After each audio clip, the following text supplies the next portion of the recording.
My name is Elena Carter, 33 years old, the head chef and owner of Blue Orchard Restaurant in Boston. Tonight is the 8th anniversary of my marriage to my husband, Ryan Carter. I spent nearly half a year preparing for this evening, carefully tending to every detail myself.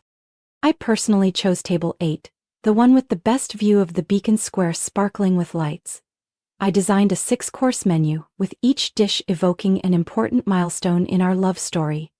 The bottle of Veuve Clicquot champagne I had ordered was his favorite, the kind we opened when we bought our first apartment. I chose an emerald silk dress, the color Ryan had once said suited me best. The snowflake-shaped hairpin, the first Christmas gift he ever gave me, I gently placed in my hair. Everything was ready. I hoped tonight would rekindle what had gradually grown cold between us. I stood in front of the mirror in the lounge, touching up my lipstick, making one last adjustment. My heart beat faster as I looked at the clock, counting the minutes until Ryan would step into the restaurant. I believed tonight would mark a turning point. Suddenly my phone vibrated. I opened it, a smile still on my lips. But as I read the message, that smile vanished. I have to change tables tonight. I'm here with my colleague Sabrina. Please understand. I'll make it up to you another night with something really special. Every hope I had nurtured for this evening disappeared. I stared at the phone screen, my heart sinking. The restaurant was still filled with the lively sounds of laughter, clinking glasses rising in waves, but to me at that moment it was all just a distant, painful noise. I stepped out of the lounge, my heels clicking softly on the polished wooden floor of the restaurant. No one noticed the tension on my face except for Nick, the bartender who had worked with me since the early days of Blue Orchard. Nick looked at me with concern but said nothing. I sat down on the high stool at the bar, my back to the bustling tables. My voice was low but firm. "Nick, give me a glass of Veuve Clicquot, the one I had ordered for tonight."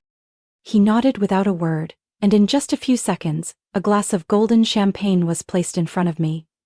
I lifted the glass, quietly watching the tiny bubbles cling to the sides and disappear, my heart tasting more bitterness than the wine. I hadn't meant to look over there, but the light from the chandelier fell on a familiar corner of the restaurant, and my eyes followed out of habit, and then I saw. Ryan sat there beside Sabrina. They laughed and talked naturally, as if the evening belonged to them alone. He helped her with her chair, leaned in, whispering something that made Sabrina cover her mouth, giggling. I gripped the glass tighter, feeling both pain and numbness. Then my eyes stopped at Sabrina's wrist, where a glint of light made me feel as if someone had pushed me into a deep abyss. On her wrist was the diamond bracelet that had belonged to my grandmother, Lucille Thompson. The bracelet with tiny diamonds set in a classic design, the delicate rose-shaped clasp, the bracelet I had worn on my wedding day, the one my grandmother passed to my mother, and my mother gave to me when she passed away. I remembered clearly every word my grandmother had whispered when she gave it to my mother. "This is not just a piece of jewelry, it is our family's pride, the strength of women who have faced storms and still held their heads high." And now it was on the wrist of the woman sitting there laughing with my husband. I felt every beat of my heart tighten like a vice. So many questions rushed through my mind. Why is it there? When did Ryan take it? Did he understand what it meant to me and my family? Nick lightly placed his hand on the bar, pulling me back to the present. "Elena, are you okay?" I took a deep breath, shook my head, my eyes still fixed on table 8. "Pour me another glass, Nick." He didn't ask anything more, just quietly did as I said. I lifted the new glass, not letting the wine touch my lips. I just needed my hands to stay busy so they wouldn't tremble anymore. Ryan leaned closer to Sabrina, and I saw clearly that he was explaining something, his finger pointing at the bracelet. Every one of his gestures, every tender glance at her, every light, suggestive touch, all of it felt like a blade cutting deeper into my heart. I didn't know how long I had sat there. All the sounds around me seemed to fade. All I could feel was the scene before my eyes. My husband and another woman, with my family's sacred piece of jewelry writing their twisted story right in the restaurant I had built with my own sweat and tears. I set the glass down on the bar, my eyes no longer holding the soft gaze of someone wounded. I understood that tonight, if I stayed silent, something even worse would happen. And I also understood that bracelet. It wasn't just a piece of jewelry they had dared to flaunt. It was a reminder. It was time for me to act. I still sat there, my hand resting lightly on the untouched champagne glass, my eyes fixed on them. The sounds around me seemed distant, only the wild beating of my heart remained. Suddenly, I felt someone's gaze from the far end of the bar. I turned.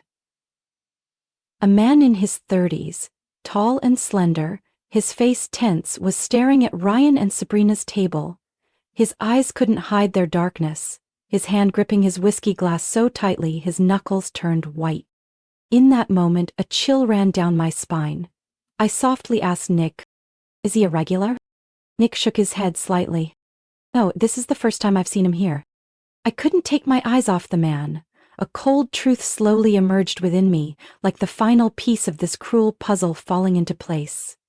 I picked up my glass and walked toward him, my heart full of confusion and the pain of betrayal.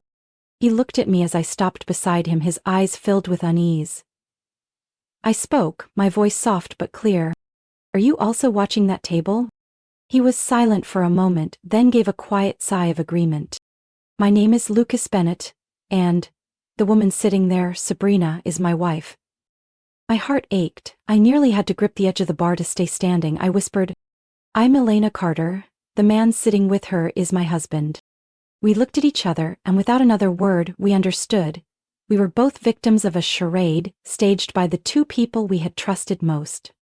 Lucas let out a bitter laugh. "She said she had to meet with a female colleague tonight. I believed her." I swallowed hard. Ryan told me the exact same thing, that he was busy with work, and then he brought her here, to my own restaurant. Ryan and Sabrina seemed completely unaware they were being watched. They stayed wrapped in their own world, exchanging soft words and stolen looks I once believed were meant for me alone. I took a deep breath, trying to keep my hands from shaking, and then I saw it. Sabrina subtly pulled an envelope from her handbag, discreetly sliding it toward Ryan beneath the tablecloth. Ryan glanced around quickly, then took the envelope, slipping it into his suit pocket with the ease of long practice. I clenched my hand into a fist. Lucas gripped his whiskey glass tighter, his voice strained. Why did he just take from her? My eyes stayed fixed on them. I'm not sure, but I've never seen them exchange anything like that before. There's something not right about this. Lucas looked at me, determination flickering in his eyes. We can't just sit here and watch this happen. My heart pounded. What I felt now wasn't just the pain of betrayal, but a growing alertness to something more secretive, more dangerous than I had imagined. I knew tonight wouldn't end here. The truth had begun to surface, and I, together with Lucas, wouldn't let them carry on their act another minute. Lucas set his whiskey glass down on the bar, his hand trembling slightly with anger. I could see the resolve in his eyes, the same resolve I felt rising in my own chest. We can't just sit here and witness this, Lucas said, his voice low but steady. I met his gaze, forcing my breath to slow. Do you have access to your company's accounts? Can you check if that envelope had anything to do with money? Lucas pulled out his phone, his eyes glued to the screen as he logged into the Bennett Group's financial system, the family construction company where he was heir and CEO. Sabrina's been handling the company's finances since the crisis last year, he muttered. She said it was to help me focus on rebuilding the company. His fingers moved quickly across the screen. A few seconds later, Lucas froze, his face pale. Lucas raised his gaze, his complexion drained of color, his voice strained. Elena, I just found 3 transfers totaling $50,000, all sent to a political support fund under Ryan Carter's name. A cold wave ran down my spine. I couldn't believe what I was hearing. It wasn't just emotional betrayal. Ryan and Sabrina were conspiring to use Lucas's company money for their own agenda, and it wasn't a small amount. I clenched my fist, fighting the surge of fury inside, but I knew that losing control now would only make it easier for them to deny everything. Lucas, we need to be smart about this. If we lose control, they'll blame us for blind jealousy. They'll try to turn the tables. Lucas's gaze hardened with resolve, a silent confirmation passing between us. You're right. So what do we do now? I glanced around. I need to call my lawyer right now. And I'll ask the restaurant security team for discreet support. We have to gather enough evidence before we make a move. I signaled for Nick to come closer, whispering just loud enough for him to hear. Nick, ask Sam from security to come see me as discreetly as possible. Lucas was still reviewing the accounts on his phone, his eyes darkening as he found another transfer of $5,000 just a week ago. "She's been doing this longer than I thought," Lucas said, his voice low and heavy. I placed my hand on his shoulder, light but resolute. "Lucas, tonight they think they've won. But we'll make sure they walk into their own trap." He clenched his jaw, the confusion in his eyes replaced by steady resolve. "We'll show them just how badly they underestimated us." The restaurant was still filled with the sound of conversation, laughter mingling with the soft clink of glasses. Everything looked like a normal evening. But for Lucas and me? The air felt suffocating. Lucas set his phone down on the bar, the screen filled with the account records he had captured. His voice dropped, tinged with bitterness. They really thought no one would notice. I swallowed hard, my eyes still locked on the pair sitting in the distance. Ryan and Sabrina stayed deep in conversation, their smiles untouched by any hint of guilt, unaware their charade was moments from crumbling. "Can you record audio?" I asked quietly, my eyes not leaving them. Lucas gave a brief glance of agreement, opened a recording app and set his phone on the bar, angling it just right to capture their voices without drawing attention. "If they say anything more about the money, we'll have direct evidence." I gave a small sign of agreement. My hand clenched into a fist as I saw that all too familiar sight. Sabrina smiling, her hand sliding into Ryan's, the diamond bracelet on her wrist catching the light. The chandelier's glow made it sparkle even more. I turned away for a moment, swallowing the lump rising in my throat. That bracelet, once my grandmother's, once the pride of generations of my family, was now a trophy on that woman's wrist. Lucas leaned toward me, his voice tight. "How can they do this, right in front of us?" I took a deep breath, holding on to my composure.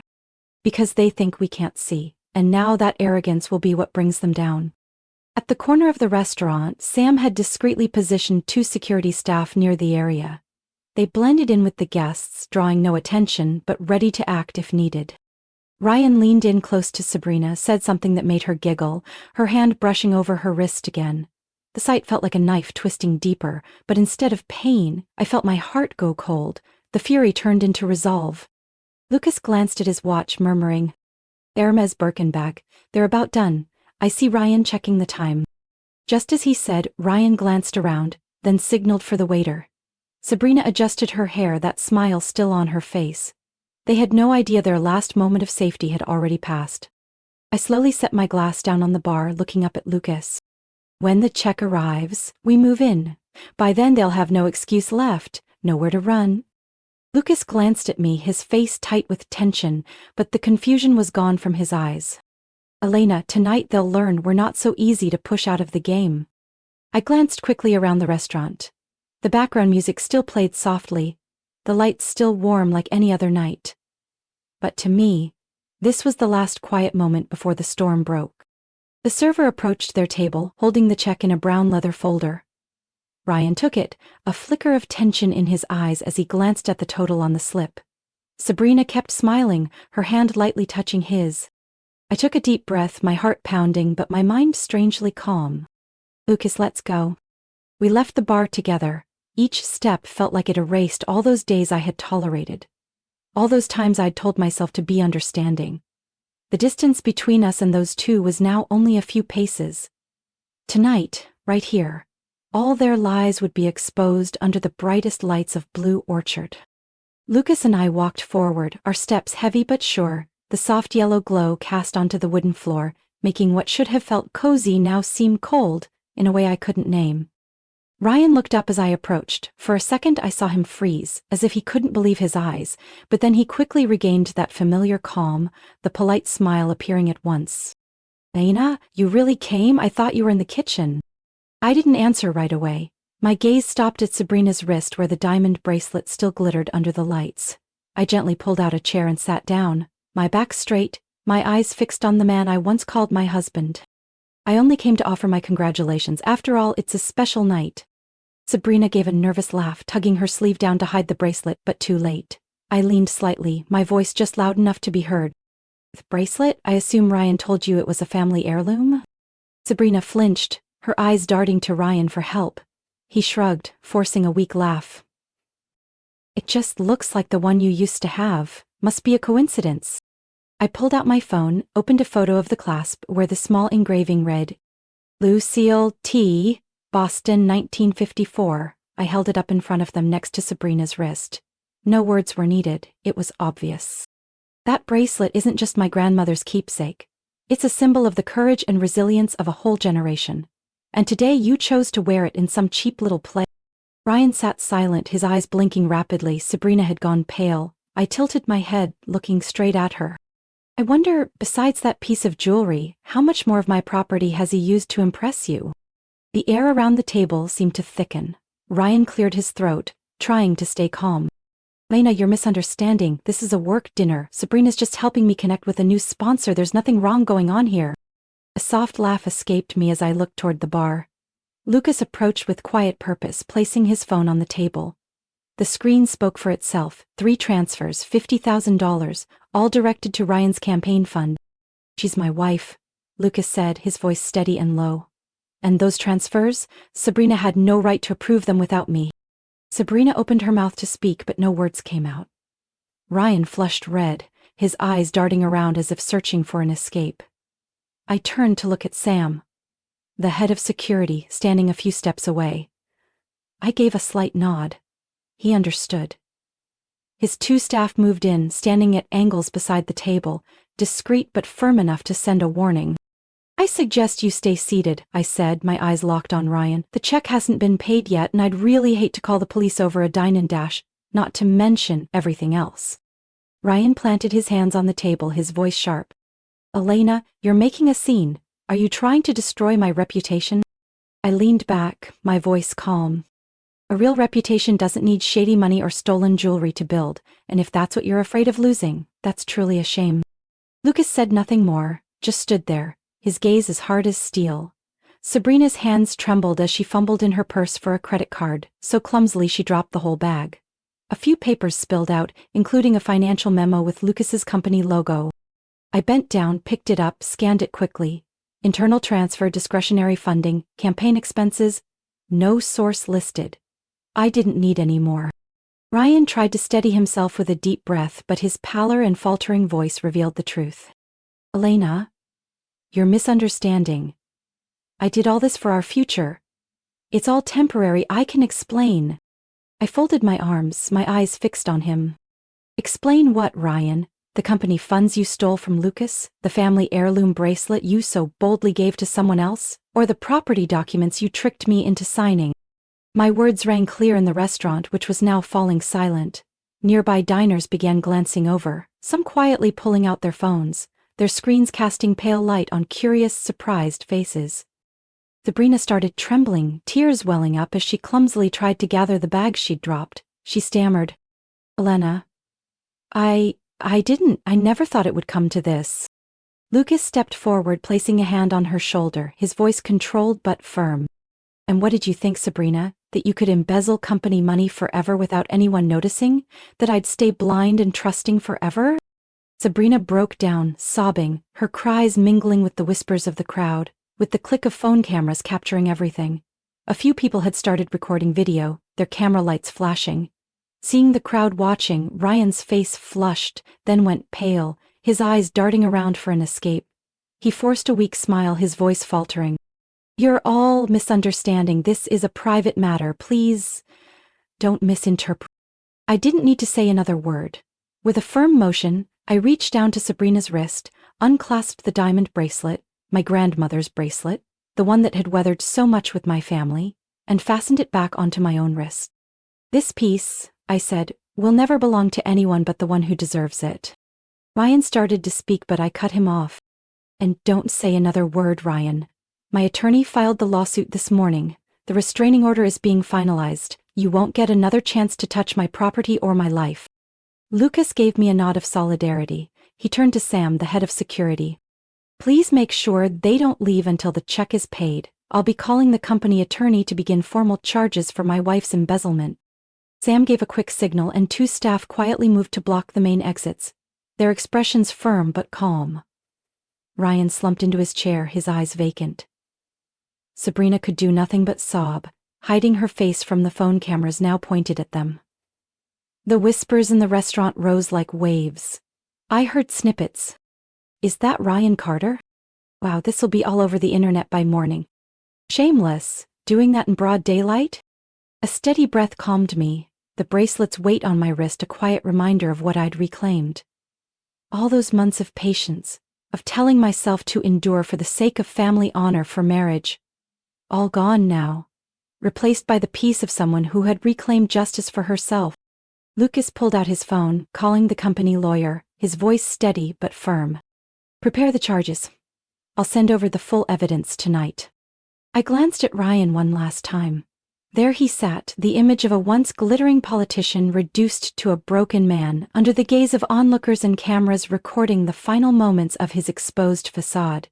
I turned and walked back to the bar, where my glass of wine still glowed golden. Lucas walked beside me, both of us silent. No more words were needed. It was all enough. 6 months after that fateful night, Blue Orchard still lit up every evening, but the space somehow felt warmer, filled with more positive energy than before. I stood in the open kitchen watching my team busy preparing the main course for tonight's special event. The light reflected off the countertop, catching the sparkle of the diamond bracelet on my wrist. The piece I reclaimed not just as jewelry, but as part of my family's soul. After everything, I bought out Ryan's share of the restaurant. The divorce went through faster than I expected. When the financial evidence and footage of that night spread across social media, Ryan lost all footing. Sponsors withdrew, his reputation crumbled, and he was forced to resign amid ongoing financial investigations. My grandmother Lucille's house, the one I once feared I might lose through my own naivete, is now fully in my name, thanks to my lawyer's dedication. Each morning I wake up in that house, I feel a peace I never knew before. My restaurant not only survived the ordeal, it flourished. The strength I showed that night made Blue Orchard a favorite destination. People come not just for the food, but for the story of the woman in the kitchen. Local papers wrote about my journey as a symbol of resilience and independence. Lucas became a friend I never imagined having. We helped each other rebuild.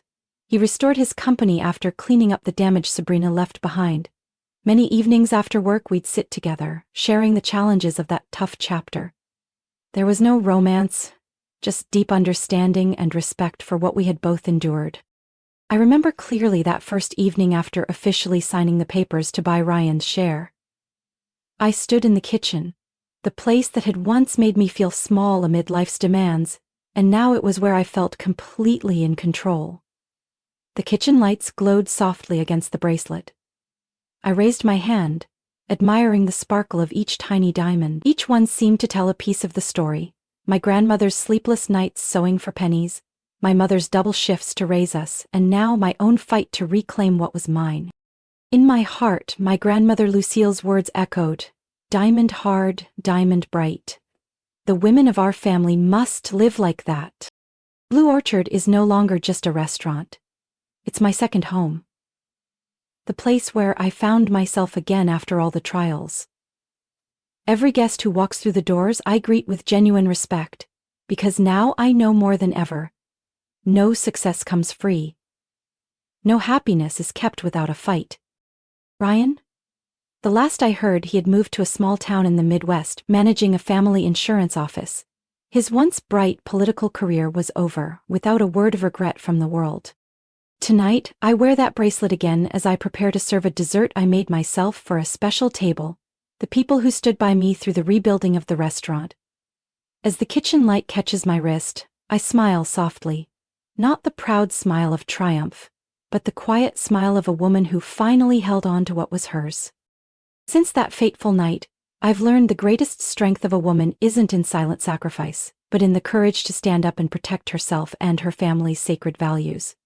I reclaimed everything I once feared I'd lost: my home, my restaurant, my honor, and the freedom in my heart. Blue Orchard is no longer just my work, it's proof of resilience and self-respect. I know I chose the right path. Strong, independent, and proud. What do you think of my choices and how I faced this story? Share your thoughts in the comments below. And don't forget to follow the channel for more true, heartfelt stories about life and family.